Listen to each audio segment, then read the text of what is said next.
തിരുവനന്തപുരം പൊന്മുടിയിൽ പരുക്കേറ്റ കുരങ്ങിന് രക്ഷകരായി പോലീസ്. കുരങ്ങിനെ അവശനിലയിൽ കണ്ട ബൈക്ക് യാത്രക്കാരൻ പോലീസിനെ വിവരമറിയിക്കുകയായിരുന്നു.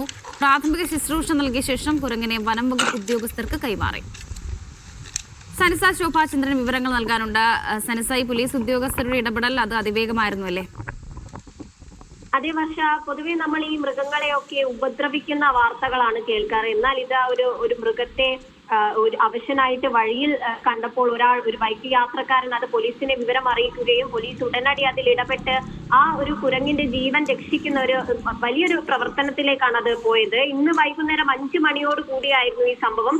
പൊന്മുടി കല്ലാർ റോഡിൽ 19ാം വളവിൽ കുരങ്ങിനെ അവശ്യ നിലയിൽ അതുവഴി പോയ ഒരു ബൈക്ക് യാത്രക്കാരൻ കാണുകയായിരുന്നു.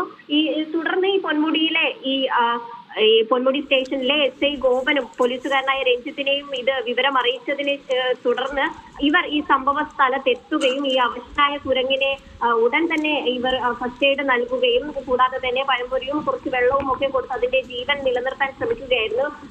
കൂടാതെ തന്നെ പാലോട് വനം വകുപ്പിനെയും പെട്ടെന്ന് തന്നെ വിവരം അറിയിക്കുകയായിരുന്നു. കൂടുതൽ ഇതിന്റെ ആരോഗ്യമൊക്കെ നോക്കേണ്ടത് കൊണ്ട് തന്നെ പെട്ടെന്ന് തന്നെ വനം വകുപ്പിനെയും വിവരം അറിയിച്ചു. ഇത്തരത്തിൽ മരത്തിൽ നിന്ന് മറ്റ് കുരങ്ങന്മാരുമായി അടികൂടി അതിൽ വഴി ഉണ്ടായ പരിക്കാണോ അല്ലെങ്കിൽ ഷോക്കേറ്റ് തറയിൽ വീണതാണോ എന്ന് സംശയമുണ്ട്. വായിലും അതുപോലെ തന്നെ കയ്യിലും ഒക്കെ പരിക്കു പറ്റിയിരുന്നു. എന്നാൽ പെട്ടെന്ന് തന്നെ ഇതിനെ കണ്ടെത്താനും ഫസ്റ്റ് എയ്ഡ് നൽകാനും വനം വകുപ്പിനെ ഏൽപ്പിക്കാനും കഴിഞ്ഞത് കൊണ്ട് തന്നെ ഈ കുഞ്ഞു കുരങ്ങിന്റെ ജീവൻ രക്ഷിക്കാൻ കഴിഞ്ഞു എന്നതാണ് ഇതിൽ എടുത്തു പറയേണ്ടത്. കുരങ്ങിന് മറ്റ് പ്രശ്നങ്ങളൊന്നും ഇല്ലെന്നാണ് നിലവിൽ വനം വകുപ്പിൽ നിന്നും ലഭിക്കുന്ന വിവരം. വർഷ. ശരി സനിസ ശോഭാചന്ദ്രനാണ് വാർത്തയുടെ വിവരങ്ങൾ നൽകുന്നത്.